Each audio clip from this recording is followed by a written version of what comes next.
Bon, ce que je souhaitais souligner pour ce colloque, bon, c'est tout d'abord vous remercier toutes et tous, remercier l'ensemble des intervenants et en particulier Robert Bottard qui nous a fait le plaisir et l'honneur de rester jusqu'au bout pour assister à vos débats, et l'ensemble des intervenants. Vous remerciez vous-même pour avoir animé ces débats et respecté, somme toute, pas mal le calendrier, le timing, malgré le léger retard au démarrage.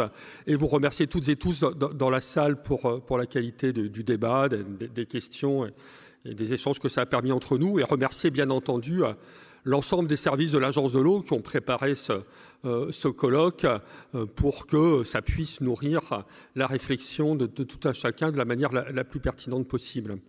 Moi, ce que je retiens de manière très rapide, je le dirai en 4 temps. Tout d'abord, bon, l'importance des défis, évidemment. La journée a commencé par là. Le défi climatique est majeur. Nous avons compris que nous sommes dans une région, au sens macro-région, Europe de l'Ouest, et peut-être en particulier dans les massifs alpins, où les conséquences du changement climatique se font sentir avec acuité, particulièrement d'acuité, pourtour méditerranéen, etc., où on voit que, à la fois, les conséquences du réchauffement, il faut le rappeler à chaque fois, et Robert Bottard l'avait rappelé, même sans parler de pluie, de toute façon, rien qu'avec la chaleur, qu'avec l'accroissement de la chaleur estivale, on souffre de sécheresse. Et ça se traduit dans l'augmentation de l'évapotranspiration. Si on y ajoute effectivement une modification du régime des pluies, avec une pluviométrie qui a tendance à se concentrer davantage en des épisodes pluvieux, le cas échéant catastrophiques, des périodes de sécheresse plus longues, plus intenses, une diminution tendancielle de l'enneigement hivernal et la fonte des glaciers alpins qui joue un rôle essentiel pour le soutien d'étiage de nos rivières et du fleuve Rhône, on voit que l'impact est majeur.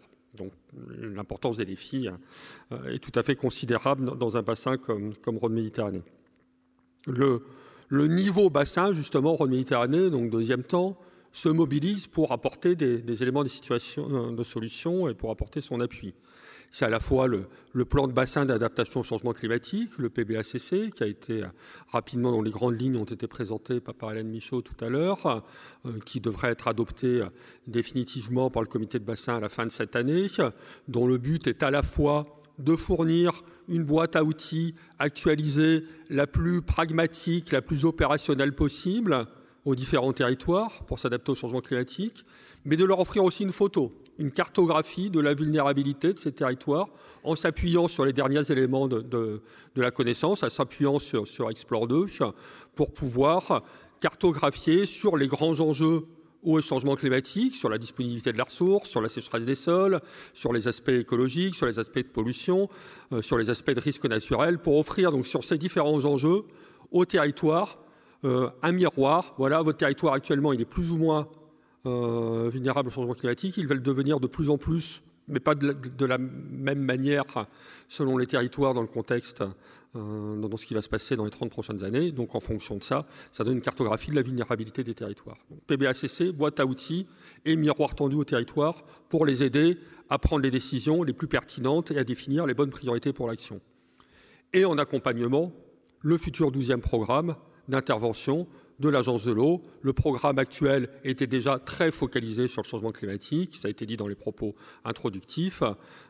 Actuellement, l'engagement c'était 40%, actuellement 50% des aides accordées par l'Agence de l'eau servent à l'adaptation au changement climatique. Le 12e programme, à la fois, contribuera à renchérir l'utilisation de l'eau par une augmentation des redevances prélèvement. Il a beaucoup été dit que l'eau n'était pas chère, donc ça fait aussi partie des éléments incitatifs, donc des redevances prélèvement augmentées. Mais en faisant ça, grâce à une augmentation des redevances, aussi des moyens augmentés pour soutenir les projets qui servent au bon état des eaux d'une manière générale, mais donc en particulier à l'adaptation au changement climatique, la sobriété en particulier. Donc, les défis sont essentiels. Le bassin met en place des solutions. Mais ces solutions ne seraient rien sur les territoires, et c'est bien la troisième idée. L'action concrète, les solutions opérationnelles sont dans les territoires. Et c'est bien tout ce qu'on a vu par les tables rondes, et notamment celle par laquelle nous venons de terminer, où on voit les réflexions de l'ensemble des territoires, des catégories d'acteurs, des collectivités, des acteurs économiques, pour trouver des solutions. Tous les territoires sont différents entre eux, donc il ne peut pas y avoir de solution surimposée. Mais surtout, c'est au niveau des territoires que se construit la transversalité. On ne peut pas penser l'eau et l'agriculture de manière indépendante. L'eau et l'agriculture sont intimement liées. On ne peut pas penser l'aménagement du territoire sans se poser la question de la disponibilité de leurs ressources en eau. On ne peut pas penser le développement économique sans se poser la question de la disponibilité de la ressource en eau. On ne peut pas se poser la question de l'énergie sans se poser la question de l'eau, qu'on parle d'hydroélectricité ou nucléaire. Donc de toute façon, on a un enjeu de transversalité. Cette transversalité, elle se construit par un débat territorial dans les différents territoires et donc en utilisant les outils que sont les PTGE, les projets de territoire pour la gestion de l'eau, les SAGE, les schémas d'aménagement et de gestion de l'eau. Et c'était effectivement une façon de répondre à madame qui interpellait sur, non, monsieur, pardon, qui interpellait sur comment faire en sorte que ceux qui font des efforts en bénéficient aussi. Ça, c'est vraiment dans les territoires que ça se discute. C'est dans le cadre d'un SAGE ou d'un PTGE qu'on va dire, voilà comment on va répartir les prélèvements de la manière la plus pertinente possible pour à la fois concilier les différents usages, le bon fonctionnement des milieux aquatiques, qui sont la première victime des changements climatiques, dans un contexte de changement climatique. Et donc tenir compte de l'importance des efforts faits par les uns et par les autres. Donc ça, c'est bien la troisième idée. Donc les défis sont essentiels. Le bassin se mobilise, oui, mais c'est dans les territoires que ça se passe. Et c'est dans les territoires qu'on doit construire cette nécessaire transversalité. Et enfin, quatrième idée, tout ceci ne peut fonctionner que par une mobilisation citoyenne.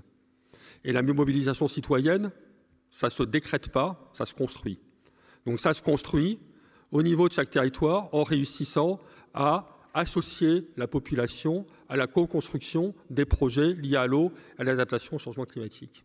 Donc, l'intervention de Nicolas Fiolaine donnait un certain nombre de pistes en la matière, sur la manière dont on peut construire, sur la base notamment de travaux qu'il a conduit avec l'Agence de l'eau sur la question de la désimperméabilisation. Mais c'est vraiment un principe général.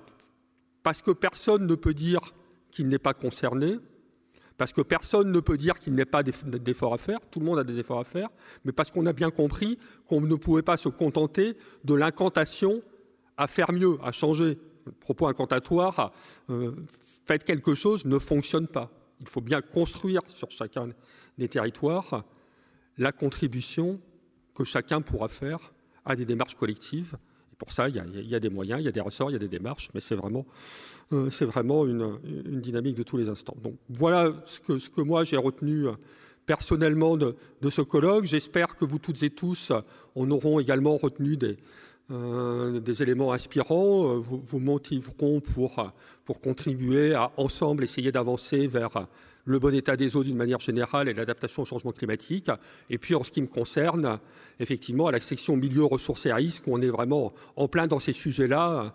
Je continuerai à suivre avec une particulière attention tout ce qui se passe dans ce beau bassin Rhône-Méditerranée et toutes les initiatives innovantes pour répondre aux enjeux d'ampleur qui s'y rencontrent. Merci à vous toutes et tous et merci de votre attention.